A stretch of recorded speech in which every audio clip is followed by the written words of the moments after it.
Hello friends, मैं Gurmeet Kaur method creations की ओर से। तो hope you all have got at least the first shot of your vaccine, and if not please go and register your self. So today will see, आज हम एक collar kurti का cutting देखेंगे जो कि आप पिक में देख सकते हैं। तो इस टाइप की कॉलर कुर्ती में जैसे कि आप देखिए साइड पर और ये अंगरखा टाइप इसमें कट होता है। ओके, तो हम वही आज देखेंगे, इसका cutting as well as stitching. तो कटिंग भी मैंने पैटर्न पूरा कॉलर का पैटर्न डायग्राम जो दिया है वो पूरा डिटेल में दिया है, उसे स्किप कहीं नहीं करना आपने वीडियो को, और लास्ट में भी उसका मैंने पिक दे रखा है। ओके, तो स्टार्ट करते हैं। तो सी फर्स्ट ऑफ ऑल आप क्या करोगे, फ्रंट एंड बैक कट कर लोगे। ओके, कॉलर पैटर्न के अनुसार आपने कट करना है। बैक 1 इंच एक्स्ट्रा होती है कॉलर में, और मेरी वेबसाइट पर इसका पोस्ट है, उसके अनुसार आप इसको कट कर लीजिए, लिंक डिस्क्रिप्शन बॉक्स में है। अब हम लेंगे इसकी नेकलाइन की तैयारी करेंगे। तो नेकलाइन के लिए आप लेंगे अपना कैनवास। तो फ्यूजिंग कैनवास का 15 इंच लेंथ और 8 इंच विड्थ लेंगे, एंड इसको सेंटर से ऐसे लाइन लगा के फोल्ड कर देना है। ओके, फोल्ड करने के बाद हम इस पर अपनी नेकलाइन की विड्थ मार्क करेंगे। तो वो होगी मेरी 3.25 इंच। आप देखिए साइड में आपको एक पिक दिख सकता है, वो पिक मैंने लास्ट में भी रखा है, उसके अनुसार आपने इस बुकरम के ऊपर ड्राइंग करना है। तो ये कैनवास के ऊपर मैंने 3.25 इंच पे एक मार्क कर दिया, और जो मेरी नेकलाइन की लेंथ रहेगी वो रहेगी यहाँ पर 4 इंचेस। तो 4 इंचेस पे और एक मार्क लगाएंगे आप, एंड देन एक आप स्क्वायर बना लेंगे। ओके, तो ये एक बॉक्स बना लेंगे आप, स्क्वायर बॉक्स बना के उसके अंदर फिर हम कर्व करते हैं। तो ये इस तरह से आपने बना लेना है, और फिर ये जो पार्ट होता है एकदम डीप कर्व नहीं देना है, शैलो देना है। ठीक है, तो इस पार्ट से आपने कर्व कर देना है, एंड फिर ये मेरा नेकलाइन रेडी हो गया। अब इसको खोल दीजिए। सेम वे में आपने दूसरी ओर भी इसको ऐसे प्रेस कर देंगे तो उसकी छपाई आ जाएगी दूसरी ओर। तो उसके अनुसार आप एक हल्की सी मार्किंग करके ड्राइंग कर दीजिए। अब बारी आती है सेंटर से। तो ये देखिए मैंने सेंटर से 3.5 इंच पर एक मार्क किया है। ओके, तो ये होगा मेरा अंगरखा का एक्सटेंशन इस तरह से, और जो सेंटर की लाइन है वहाँ पर आपने एक 14 इंच पे मार्क कर देना है, और ये जो जहाँ हमारा अंगरखा का एक्सटेंशन एंड हुआ था 3.5 इंच वाला पॉइंट, उसी पॉइंट से 14 इंच पे पॉइंट पे मिला देना है। तो ये आपके पास एक इस तरह से एंगल बन जाएगा। ठीक है जी, तो ये हो गया रेडी हमारा फ्रंट का नेकलाइन का पैटर्न। अब हमें इसमें देंगे अलावेंस। अब कटिंग करने के लिए आपने क्या करना है, इसकी बिल्कुल बगल बगल से जैसे कि आप देख सकते हैं उस तरह से आपने एक same to same shape drawing करना है। ओके, और साइड के जो सीम अलावेंस मैंने जो रेड कलर में सीम अलावेंस दी है वो अलावेंस अपने 1 इंच की देनी है, और सेम ये पैटर्न में आप इसको ड्राइंग कर लेंगे। ओके, तो आप देख सकते हैं मैंने ये ड्राइंग कर लिया है यहाँ पर। अब बारी आती है इसकी कटिंग की। ठीक है, तो वो कटिंग थोड़ा आप ध्यान से देखिए। सबसे पहले आपने कर्व निशान पे इस तरह से कट कर देना है। ओके, तो ये हमारा गोलाई वाला पार्ट कट गया। अब हम इसके बीच में से हम सीजर से कट करेंगे, और ये देखना है आपने नीचे तक नहीं जाना है। ओके, यहीं से एक कट लगा दिया और फिर हम ऊपर आ गए इस तरह से कट। तो आपके पास ये जो सेंटर का एक स्लिट निकल जाएगी। ठीक है, तो ये स्लिट निकलना ज़रूरी है। तो इस तरह से ये हमारा रेडी हो गया, और बाद में जो साइड की सीम्स हैं उसको आपने कट कर लेना है। अब आप नीचे तक जा सकते हैं। तो इस तरह से ये कटिंग करके हमारा कैनवास रेडी हो गया। ये कैनवास रेडी करके आपने इसको अपने फैब्रिक के ऊपर स्टिक कर देना है। अब आप इसकी पिक देख सकते हैं, इसका डिटेल पिक इसमें भी है, और मैंने अपनी वेबसाइट पर भी एक पोस्ट लिख दिया है इसका, तो आप वहाँ भी रेफर कर सकते हैं। तो इसको आप देख लीजिए, A to B मैंने 8 इंच लिया है फुल, और ये पूरा डिटेल में यहाँ पर इसको मैंने एक्सप्लेन भी कर दिया है। ओके, तो देखिए मैंने ये अपना कैनवास अपने फैब्रिक पे आयरन कर दिया है। आयरन करने के बाद साइड में सीम छोड़ देंगे जैसे कि हम यूजुअली करते ही हैं, और आप उसके ऊपर सिलाई लगा के इसको कंप्लीट कर। अब बारी आती है मेरे बैक की। बैक में भी सेम वही प्रोसेस, 3.25 इंच पे आपने नेकलाइन विथ मार्क कर देनी है, और 1 इंच डाउन लेना है। ओके, और 1 इंच डाउन लेने के बाद आपने इसको हल्का सा कर्व कर देना है। ऐसे हाथ से भी कर सकते हैं, या फिर आप फ्रेंच कर्व से भी कर सकते हैं, और फिर आप ये बैक की नेकलाइन हम इसको कट कर लेंगे।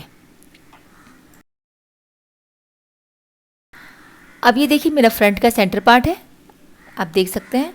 ये फ्रंट में आपने मार्किंग कर देनी है, और इसके ऊपर हम अपना नेकलाइन जो हमने रेडी की है कैनवास वाला पार्ट वो रख कर इस पर स्टिच करेंगे। ओके, तो पहले हम ऐसे सेट करके देख लेते हैं। अब इसकी साइड की सीम फोल्ड करके आपने सिलाई शुरू कर देनी है। तो और हाँ, ये साथ में लूप्स भी रेडी रखने क्योंकि हमारे बटन्स आएंगे इसमें साइड पर।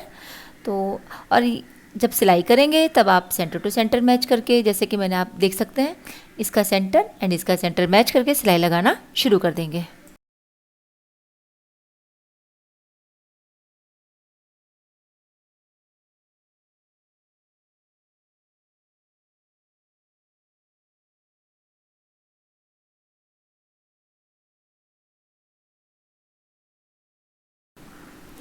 आई होप आपको ये मेरा वीडियो पसंद आया, क्योंकि मैंने काफ़ी इजी वे से आपको समझाने की कोशिश की, इन डिटेल में मैंने एक्सप्लेन किया है। और यदि आपको वीडियो पसंद आता है, डिज़ाइन पसंद आता है, तो प्लीज़ चैनल को लाइक शेयर सब्सक्राइब कीजिए एंड कमेंट बॉक्स में ज़रूर एक कमेंट ड्रॉप कीजिए। ओके।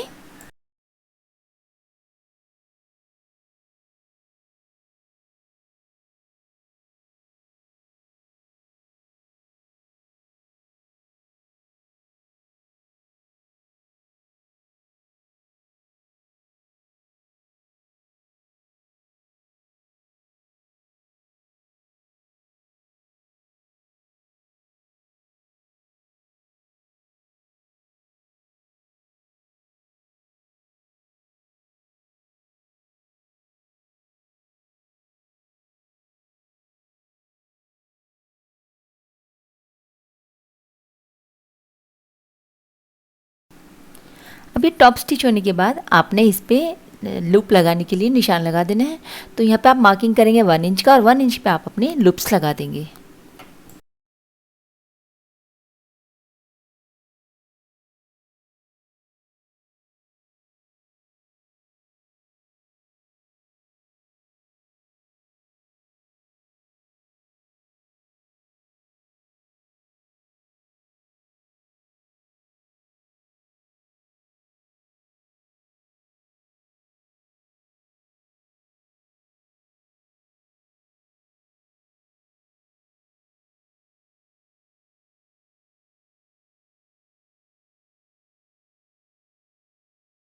तो ये देखिए यहाँ पर मेरी ये लूप्स लग चुकी हैं। ओके, अब इसके ऊपर आप अपना बैक रखेंगे और दोनों शोल्डर जॉइन करेंगे इस तरह से। सिलाई लगा के फ्रंट एंड बैक दोनों सिलाई हो जाएंगे। ठीक है जी, तो इस तरह से करते जाइए।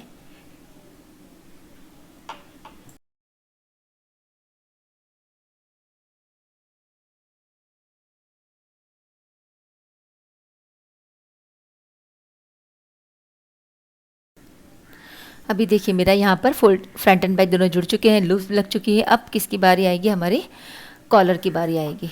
ठीक है, तो ये देखिए इस तरह से। अब सबसे पहले आपने क्या करना है, बैक का पार्ट लेना है और उसका मिड पॉइंट निकाल देना है बैक का। अब बैक का मिड पॉइंट निकालने के बाद फिर हम इसके अपने मार्किंग करेंगे कॉलर की। ओके, ये रखा और फिर आपने बिछा दिया। ये देखिए मैंने जो रखा है इसको रॉन्ग साइड रखा है। अब इस बात का भी आपको ध्यान देना है कि ये रॉन्ग साइड है पूरा। अब ये सेंटर से आपने इस वाले पार्ट पर 1.25 इंच छोड़ देना है। ठीक है, मैंने यहाँ पर 1.25 इंच लिया, आप 1 इंच भी ले सकते हैं। तो 1.25 इंच थोड़ा अच्छा लगता है, तो 1.25 इंच ले करके आप दोनों साइड से, सेंटर से भी आप इस तरफ भी और इस साइड भी 1.25 इंच आपने मार्क कर देना है। और इतना हम छोड़ देंगे एक साइड पे। ओके, और कॉलर हमारा पूरा नीचे तक आएगा। तो सबसे पहले हम मार्किंग करेंगे अपने कॉलर की लेंथ की। तो ये देखिए मैंने कोई भी एक पॉइंट से आप ले सकते हैं, हाफ में ही लेना है लेकिन।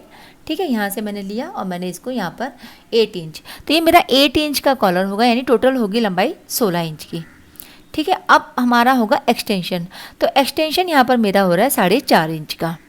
इस बात का ध्यान रखना आपको। तो जब हम कॉलर ड्राफ्टिंग करेंगे तो ये सब हम चीज़ें ध्यान में रखेंगे। 4.5 इंच का मेरा एक्सटेंशन है और टोटल कॉलर लेंथ है मेरी 16 इंच। तो ये मैंने 9 इंच पे फोल्ड किया। 8 इंच पे सबसे पहले एक निशान लगा देना आपने। ठीक है, एक मार्किंग करेंगे 8 इंचेस पे। 8 इंच पे मार्क किया, मेरा कॉलर की लेंथ है कोई। अब बारी आती है बैक की, जो हमने 3 इंच लिया था। तो यहाँ से हम 3 इंच पे एक मार्क करेंगे, ये मार्किंग किया। और फिर इसी पार्ट से आपने थोड़ा सा कर्व का शेप देना है। ये शेप आप हाथ से भी दे सकते हैं। ओके, पर ज़्यादा गुलाई करना चाहे ज़्यादा मत रखिए, थोड़ा सा ही शैलो ही दीजिए उसको आप।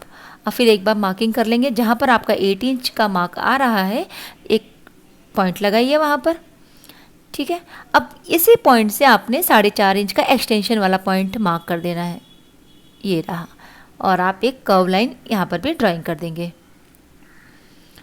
जो पार्ट से लिया है आपने, अगर हाथ से लिया है तो हाथ से ही कर्व कीजिए, और अगर ये शेप पर लिया है तो शेप से भी, इससे ही शेप कर सकते हैं। शेप हो गया।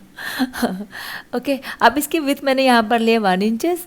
1 इंच की विथ लेकर पूरे में 1 इंच का आपने निशान लगा देना है, ठीक है, 1 ऊपर से लेके नीचे तक, और फिर हम शेप देंगे। देखिए यहाँ पर आप एकदम ये पार्ट को स्किप नहीं करना है आपने, क्योंकि कॉलर ही मेन है इसका। तो ये इधर से मैं 1 इंच वाला पार्ट आपको दिखा देती हूँ। ये देखिए इस तरह से, ठीक है, और निशान लगा दिया, और यहाँ पर हमने इसको शेप दे दिया। तो फाइनली हमारा ये कॉलर का शेप रेडी हो गया है। और जहाँ मेरा 8 इंच वाला पॉइंट है वहाँ से मैं इसको कर्व का शेप दे दूँगी। तो कर्व आप हाथ से भी दे सकते हैं वैसे, लेकिन ज़्यादा थोड़ा है तो आप मज़े लीजिए कर्व के साथ में भी, तो कर्व कर दीजिए उसको। मैं हाथ से देना ज़्यादा पसंद करती हूँ, ठीक है। तो ये लीजिए। अब जो हमने एक्सटेंशन किया है 4.5 इंच का, वहाँ पर भी हम सेम वे में शेप दे देंगे। तो इसका भी 1 इंच विथ रखना है आपने, इस बात का ध्यान रखना है, ओके। और फिर हम इसको ड्राइंग कर लेंगे। तो ये मेरा इस तरह से कॉलर बनता है। और आपको अगर कुछ, वैसे तो मैंने इजीली एक्सप्लेन किया, फिर भी अगर नहीं आता है तो आप कमेंट बॉक्स में ड्रॉप कर दीजिए आपका डाउट। और ये ऐसे गया, और हमने इसको कट कर लिया, और फिर वो पिन निकाल कर सिर्फ शेप वाला पार्ट कट करना है, ठीक है। हाँ, अब इसको आप चेक कर लेंगे कॉलर को एक बारी। देखिए एकदम सही बैठ रहा है हमारा। अब simple stitching of collar, nothing doing. Iron कर दीजिए, जो साइड की सीम है 1/2 इंच की उसको फोल्ड कर देंगे सिलाई लगाकर। डेफिनेटली सिलाई लगाकर ही फोल्ड करेंगे हम, नहीं कई बार लोग गम से भी चिपका देते हैं, वो भी चलता है, जो भी आपके पास अवेलेबिलिटी हो। और फिर ऐसे डबल फोल्ड करके हमने इसको शेप दे देना है। यानी अभी टोटल मेरा कॉलर पैक हो गया। ऐसे लिया और फिर इसको शेप करके फिर 1/2 इंच का अलाउंस देकर आपने इसको कट कर देना है। और ये पर मैं फ्रंट वाले पार्ट पर आ गई हूँ। गोलाई वाले पार्ट पर शेप देना, आराम से शेप दीजिए, एंड सीम रख के आप इसको कट कर लेंगे। कट करने के बाद इस पर नॉचेस लगा देंगे, फिर पलट लेंगे।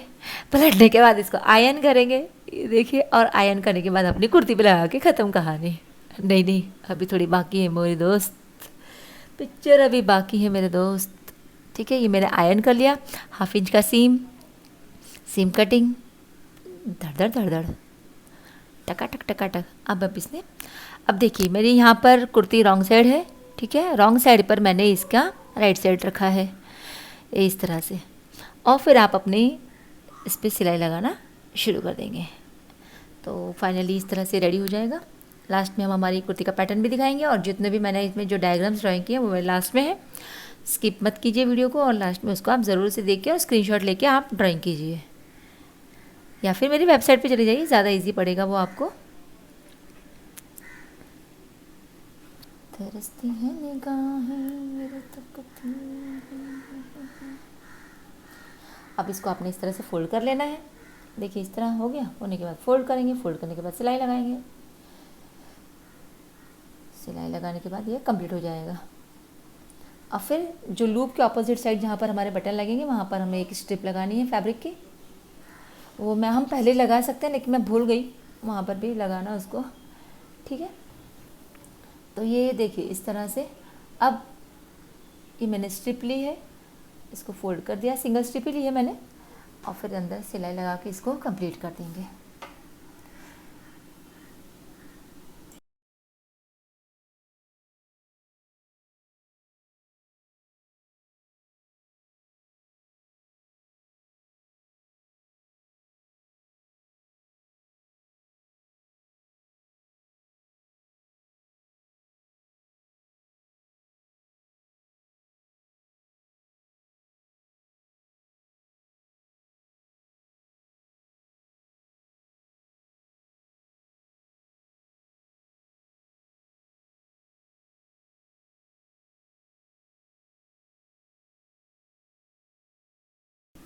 तो आशा करती हूँ आपको मेरा वीडियो पसंद आया होगा। पसंद आता है तो चैनल को लाइक शेयर सब्सक्राइब करना ना भूलें।